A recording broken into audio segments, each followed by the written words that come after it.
Delhi liquor scam కేసుకు సంబంధించి కూడా అంటే కవిత ప్రయత్నాలు చేస్తూ ఉంది బెయిల్ పిటిషన్కు సంబంధించి. కానీ ప్రతిసారి కూడా కోర్టులో మాత్రం చుక్కెదురైతుందనే చెప్పాలి. సో ఇటు సిబిఐ తరపు న్యాయవాదులు బలంగా వాదిస్తున్నారు. అంటే తను ఒక కీలకమైన రాజకీయ నేతగా ఉన్నారు. సో సాక్షులను ప్రభావితం చేసే అవకాశం ఉంటుంది, బెయిల్ ఇవ్వకూడదు అని చెప్పి చెప్తా ఉంది. ఈరోజు సిబిఐకి సంబంధించి కూడా బెయిల్ పిటిషన్కి సంబంధించి కూడా ఈరోజు రౌస్ ఎవెన్యూ కోర్టులో హియరింగ్ ఉంది.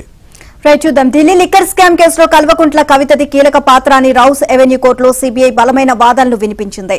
సిబిఐ తరపు న్యాయవాది వాదనలు వినిపిస్తూ కవితకు బెయిల్ ఇస్తే ఆమె విడుదలయ్యాక సాక్షులను ప్రభావితం చేస్తారు అని వివరించారు. ఆమెకు బెయిల్ ఇవ్వొద్దని కోరారు. తనపై ఈడీ, సిబిఐ నమోదు చేసిన కేసుల్లో బెయిల్ మంజూరు చేయాలి అంటూ రౌస్ ఎవెన్యూ కోర్టును ఆశ్రయించారు. ఈ పిటిషన్లపై ప్రత్యేక న్యాయమూర్తి కావేరి భవేజా నిన్న వేర్వేరుగా విచారణ చేపట్టారు.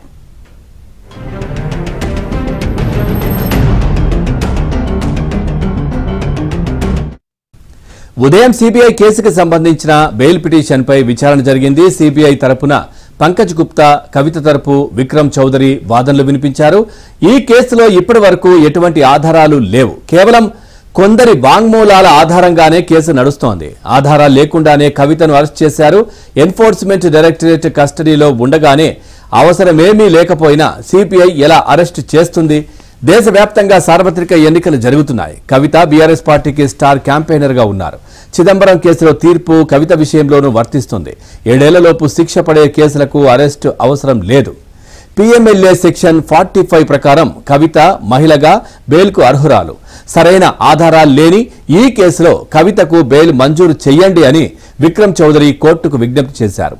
ఇరుపక్షాల వాదనలను నమోదు చేసుకున్న కోర్టు తీర్పును మే 2వ తేదీకి రిజర్వ్ చేశారు.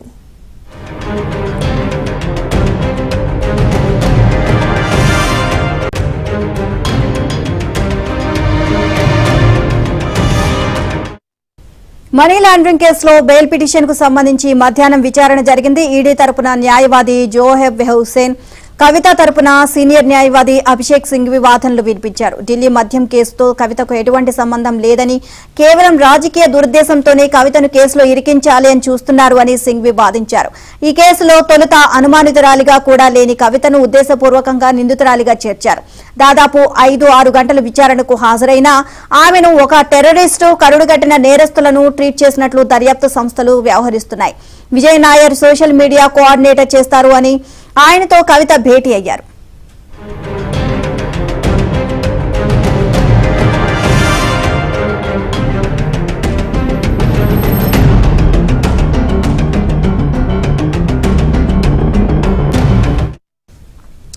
ఇక మద్యం కేసులో కవితను ఇరికించిన తీరు అనేక సందేహాలకు తావిస్తోంది.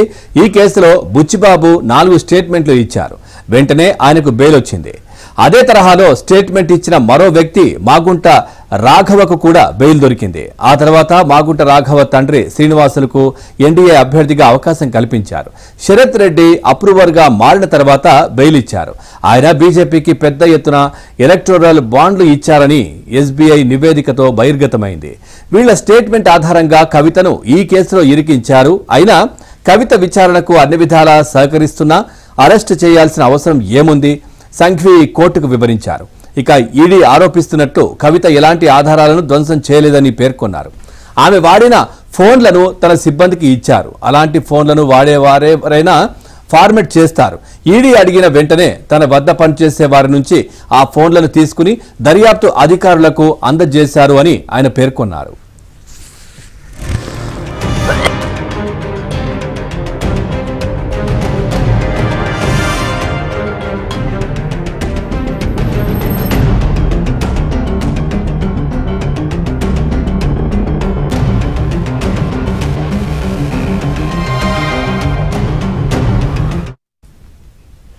ఈడీ తరపు న్యాయవాది జోహెబ్ హుసేన్ అభ్యంతరం వ్యక్తం చేస్తూ కవిత విచారణకు సహకరించడం లేదు అని కోర్టు దృష్టికి తీసుకువెళ్లారు.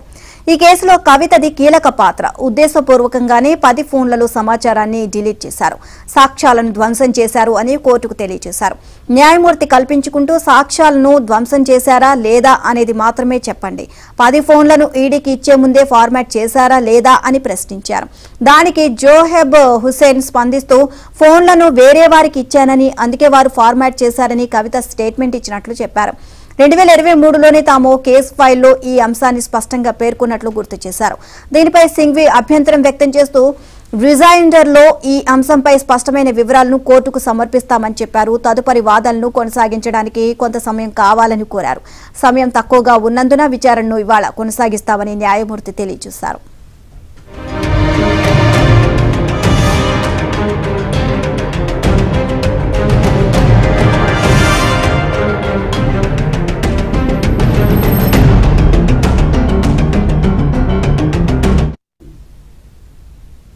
ఇక తన కుమారుడికి పరీక్షలున్నందున బెయిల్ ఇవ్వాలంటూ కవిత గతంలో పిటిషన్ వేయడంగా ఇక కోర్టు తిరస్కరించింది. దాంతో ఈడీ కేసులో బెయిల్ కోసం గత నెల 25న, సిబిఐ కేసులో బెయిల్ కోసం ఈ నెల 15న పిటిషన్లు వేశారు. ఆరోగ్య సమస్యలను కారణంగా చూపారు. మరోవైపు కవితకు విధించిన సిబిఐ కస్టడీ ఇవాళతో పూర్తి కానుంది. దాంతో ఆమెను తిరిగి కోర్టులో హాజరుపరుస్తారు. ఇదే విషయానికి సంబంధించి మరింత సమాచారాన్ని మా కరెస్పాండెంట్ సత్య అందిస్తారు. ఢిల్లీ కరెస్పాండెంట్ సతీష్ అప్డేట్స్ ఏంటి దీనికి సంబంధించి? అంటే ఈ రోజు కస్టడీ అయితే ముగియబోతోంది సిబిఐకి సంబంధించి, కవితకు సంబంధించి. సో ఏం జరగబోతోందనే ఉత్కంఠనైతే నెలకొంది. బెయిల్ కి సంబంధించి అప్డేట్స్ ఏంటి? ఢిల్లీ లిక్కర్ కేసులో ఎమ్మెల్సీ కవిత సిబిఐ అదేవిధంగా ఈడీ కేసులు రెండింటితో కూడా నేను జ్యుడిషియల్ రిమాండ్ కస్టడీ ముగియడంతో మధ్యాహ్నానికి ఆమెను కోర్టు ముందు వర్చువల్ గా హాజరుపరచబోతున్నారు. జడ్జి కావేరి బవేజా ముందు ఆమెను వర్చువల్ గా హాజరుపరిచి ఆమెకు జ్యుడిషియల్ కస్టడీ మరింత పొడిగించారు. కూడా ఇప్పటికే ట్రయల్ కోర్టును 2 దర్యాప్తు సంస్థలు సిబిఐ ఈడీ కూడా ఇప్పటికే విజ్ఞప్తి చేస్తున్నారు. ఆమె సంబంధించిన జ్యుడిషియల్ కస్టడీ పైన పొడిగింపు మరోసారి కొనసాగే అవకాశాలు కూడా స్పష్టంగా కనిపిస్తున్నాయి. మరోవైపు కవిత దాఖలు చేసిన పిటిషన్ లో ప్రధానంగా ఆమెకు బెయిల్ మంజూరు చేయాలని, అదేవిధంగా సిబిఐ ఈడీ కేసులో 2 కేసుల్లో కూడా వెంటనే బెయిల్ మంజూరు చేయాలని ఇప్పటికే ఒక పిటిషన్ దాఖలు చేసింది. ఇటీవల దాఖలు చేసిన పిటిషన్ పైన నిన్నంతా కూడా రౌదర్ని కోర్టులో వాదనలకు వచ్చాయి. ప్రధానంగా సిబిఐ కేసులు ఇప్పటికే మే 2 వరకు కూడా తీర్పును రిజర్వ్ చేస్తూ కావేరీ బవేజా ధర్మాసనం తీర్పును రిజర్వ్ చేసి పెట్టింది. ఇక మే 2వ తేదీన సిబిఐ కేసులో బెయిల్ ఇస్తారా లేదా అనేది మే 2వ తేదీన తెలియబోతుంది. ప్రస్తుతానికి ఈడీ కేసులు అయితే సుదీర్ఘంగా వాదనలు కొనసాగే. వారంలో ప్రధానంగా కవితనే ప్రధాన నిందితురాలు, ఆమె కీలక పాత్ర వహించిన ఆమెకి ఈ సందర్భంలో బెయిల్ ఇవ్వదని పదే ఈడీ కూడా నిన్న వాదనలు వినిపించిన సందర్భం ఉంది. ప్రధానంగా డిజిటల్ సాక్ష్యాల ధ్వంసంపై ప్రధానంగా ఆమెను ఇప్పటికే స్పందించిన న్యాయమూర్తి కావేరి బవేజా తాము ఇలాంటి సాక్ష్యాలు ధ్వంసం చేయలేదని కవిత తరపున న్యాయవాది కూడా కోర్టుకు వివరించారు. కానీ ఈడీకి సంబంధించిన న్యాయవాదులు మాత్రం కోర్టులో వాదిస్తూ ఆమె ఫోన్ లో ఎలాంటి డేటా దొరకలేదు, ఆమె ఫోన్ ను సిబ్బందికి ఇచ్చి వారితో డిలీట్ చేయించింది. గతంలో కూడా ఆమె విచారణ సందర్భం కూడా అంశాన్ని ఒప్పుకున్నారు. అంశాన్ని కోర్టులో కూడా ఈడీకి సంబంధించిన న్యాయవాదులు కూడా వాదనలు వినిపించారు. ప్రధానంగా ఇక కవిత తరపున సుప్రీంకోర్టు సీనియర్ కౌన్సిల్ న్యాయవాది అయిన అభిషేక్ మను సింఘ్వి వాదనలు వినిపించారు. ఈ కేసులో బుచ్చిబాబును 4 సార్లు స్టేట్మెంట్ ఇచ్చాడు. ఆ స్టేట్మెంట్ల ఆధారంగానే మాత్రమే కేసుని విచారిస్తున్నారు. కవితను సైతం అరెస్ట్ చేశారు. మరోవైపు సుప్రీంకోర్టులో కేసు విచారణ ఉన్న సందర్భంలోనే కవితను అరెస్ట్ చేయడం కూడా ఈడీ కొంత దుందుడుకు చర్య చేపట్టిన అంశాన్ని కూడా వారు సుదీర్ఘంగా వాదనలు వినిపించారు. కేవలం స్టేట్మెంట్ల ఆధారంగానే కేసుని ముందుకు తీసుకొచ్చి ఆమె అరెస్ట్ కు కారణాలు చూపారనేది కూడా అభిషేక్ మను సింఘ్వి వివరించారు. ఇక బాగుంట శ్రీనివాస్ కు ఎన్డీఏ అభ్యర్థిగా ఇప్పటికే టికెట్ ఇప్పించారనే అంశాన్ని కూడా చెప్పారు. ఇటీవల అప్రూవర్ గా మారిన శరత్ చంద్రారెడ్డి దాదాపు ఎలక్ట్రల్ ఫండ్స్ ద్వారా 50 కోట్ల రూపాయలు కూడా ఇప్పటికే భారతీయ జనతా పార్టీకి ఇచ్చారనేది కూడా వివరించిన సందర్భం. కాబట్టి ఈ రోజు ఇక ఈడీ వాదనల పైన కూడా విచారణ కొనసాగబోతుంది. మధ్యాహ్నం 2 గంటలకు ఈడీ వాదనలపై సుదీర్ఘంగా వాదన కొనసాగబోతున్నాయి. ఇక కవితకు సంబంధించిన న్యాయవాది అభిషేక్ మను సింఘ్వి మరో తయారీ మధ్యాహ్నం 2 గంటలకు ఆయన వాదనలు కూడా వినిపించబోతున్నారు. అయితే ఈడీ కేసులో బెయిల్ ఇస్తారా లేదనేది కూడా మధ్యాహ్నానికి తెలియబోతుంది. Pawan, thank you Satish, thanks for the updates.